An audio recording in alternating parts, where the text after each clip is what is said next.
Miside? Bomba? Ono nakitero?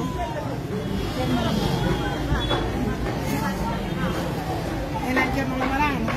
Ono seni tanka maki. Konyama. Ana yangu ndo mani yebi jenu.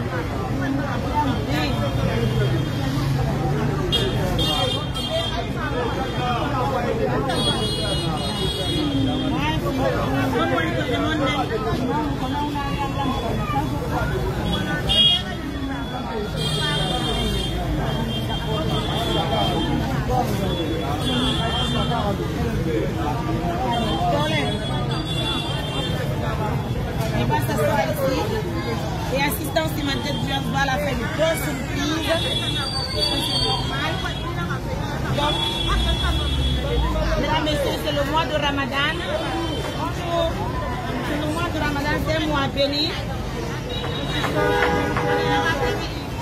Donc, grâce à notre partenaire, M. Mamadou Bissiriou, qui est à Paris, M. Mamadou Bissiriou.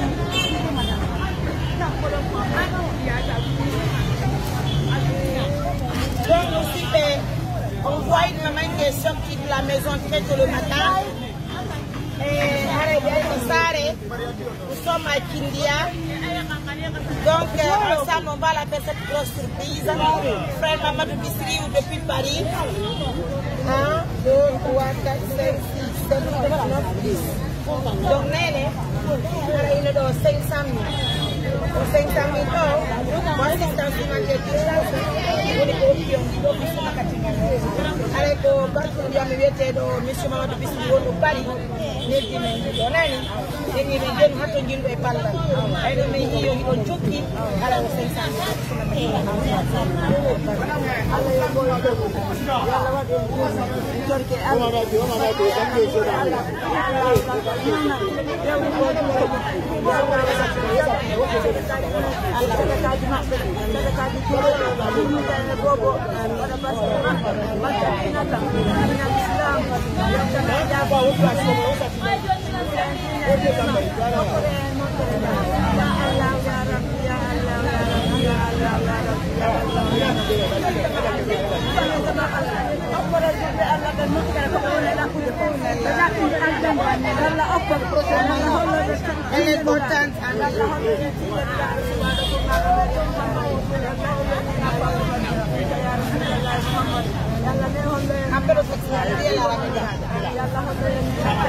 on la raccompagna alla maison.